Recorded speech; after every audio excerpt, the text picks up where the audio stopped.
This is London, England, a part of Great Britain, capital city.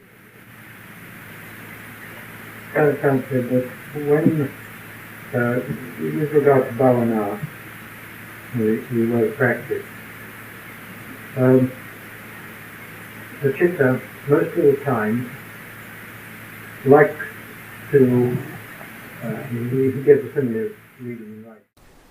10th meeting, Wednesday, June 19th, 1974. I will start with a talk about meditation.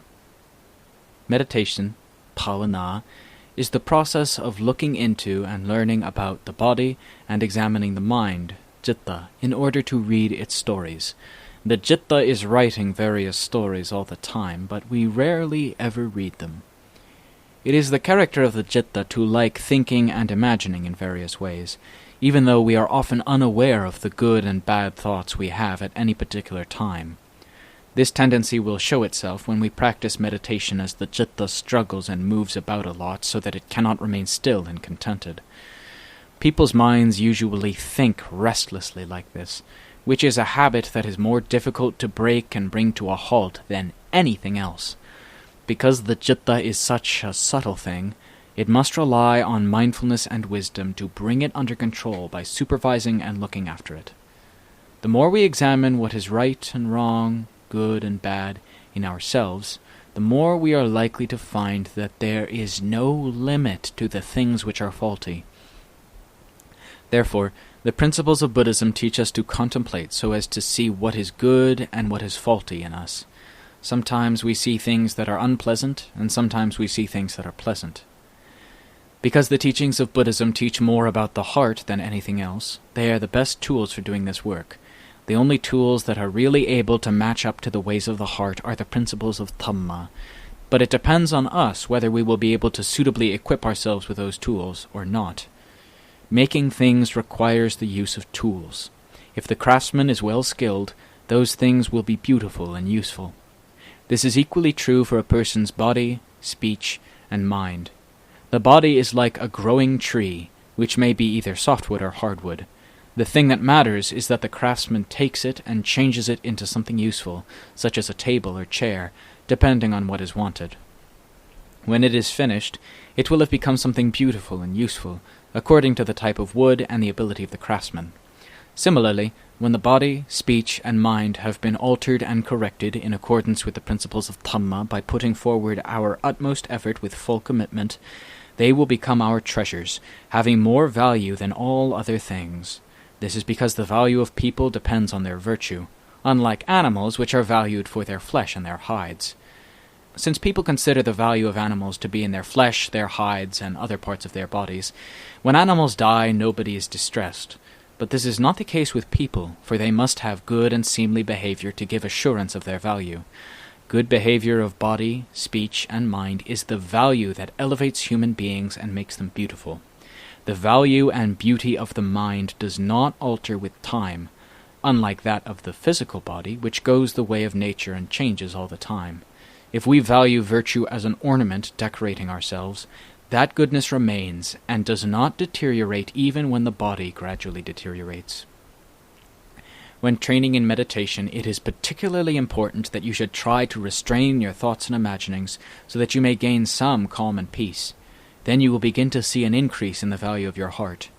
When doing meditation, try to let the citta confine its imagining to the work that you want to promote, such as buddho, which is the kind of work that causes the citta to become calm.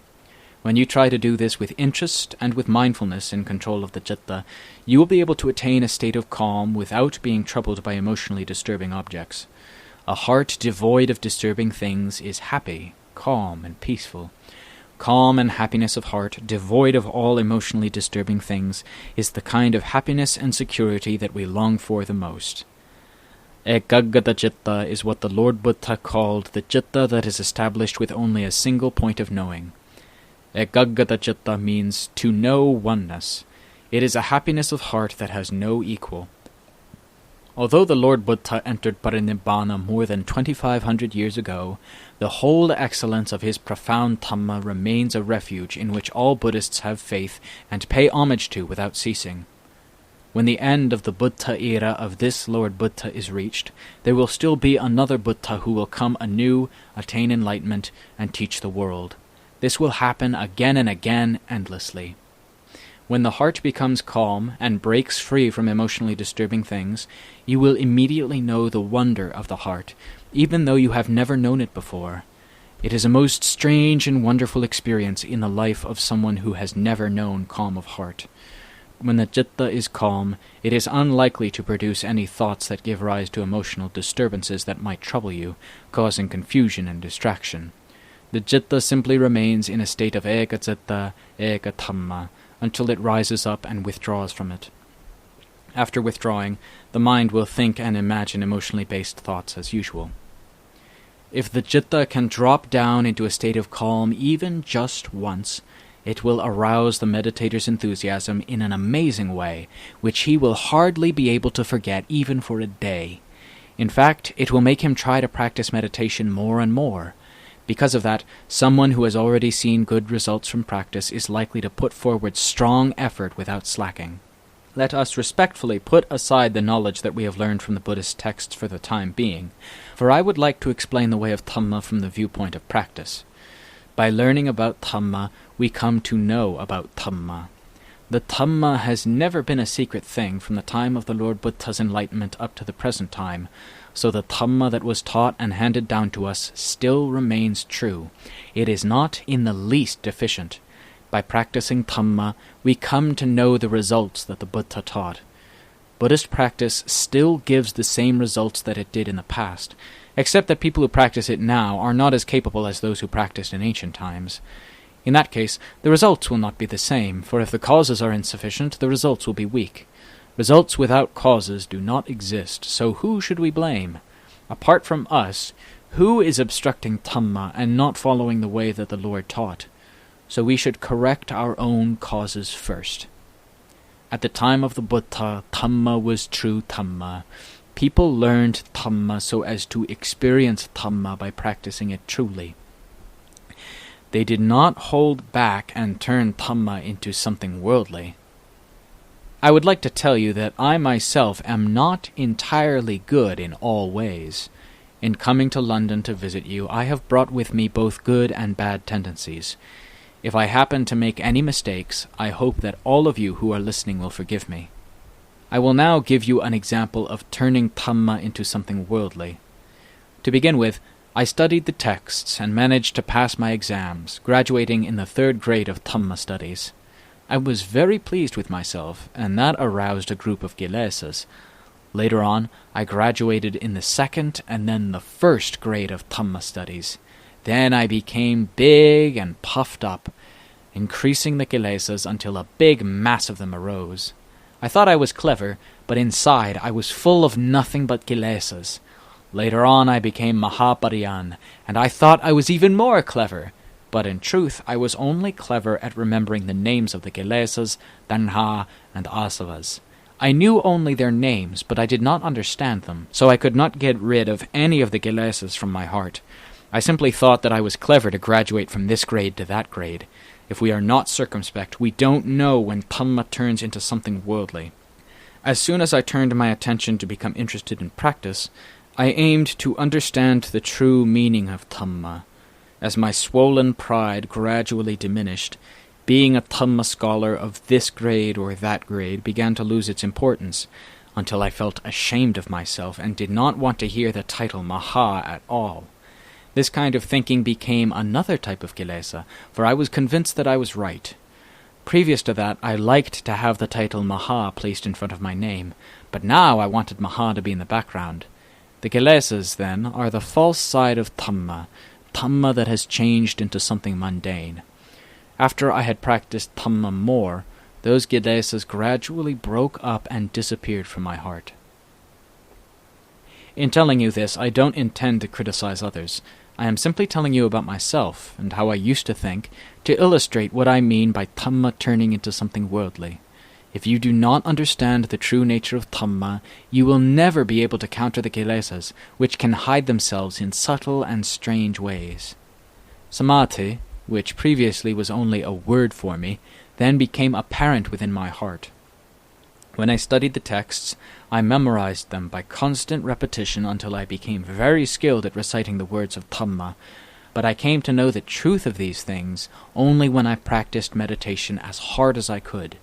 I came to see for myself that Dhamma and Kilesas are both found within the citta, and that the person who practices must realize this for himself, and then strive diligently to promote Dhamma and get rid of the Kilesas. Samadhi, which is an anchor for the heart, became steadily more firm and stable. Then I knew with my own heart both the name and the experience of Samadhi.